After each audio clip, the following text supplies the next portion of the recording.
Hello folks, welcome to the channel. If you encounter a hypervisor error, then watch this video for the fix.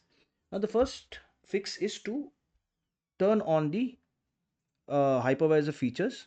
So we'll do that in features. We'll look for features and look for turn Windows features on or off.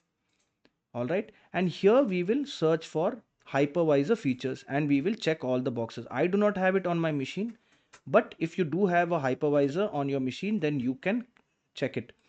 Now the second solution is to restart all the hypervisor services. For that we need to look for services, click on it, and we will look for hypervisor services. So look for this hyper-v data exchange service, click on it, right click on it and click on start. Same thing we will do with the hyper-v guest service, click on it and click on start, and we will go down to guest, heartbeat, PowerShell, remote, time and volume. All we have to right click and click on start or restart, and this should solve the problem. If this doesn't, then we need to update the drivers, and we can do that by right clicking on the start button, look for settings, go to Windows Update, and we'll go to advanced options. Look for optional updates, and we will install any driver updates here, and we will restart the computer, and that should fix the issue. If these solutions did not work, then we will run the memory diagnostic tool.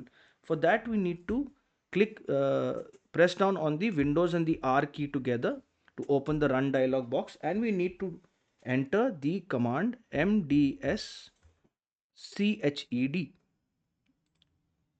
and press enter. Now it will come restart now and check for problems. So click on that. It will shut down the computer, run the memory diagnostic tool, repair the errors, and then restart the computer. If you still encounter the hypervisor error, then we'll run the SFC scan, which should definitely fix the problem. We'll look for command prompt in the search bar, right click on command prompt, run as administrator, and click on yes, and we will enter the command sfc space slash scan now, SCANNOW, and press enter. Wait for the scan to finish, restart the computer, and this problem should have been fixed. If this video helped you, then please subscribe to the channel. Enjoy your day.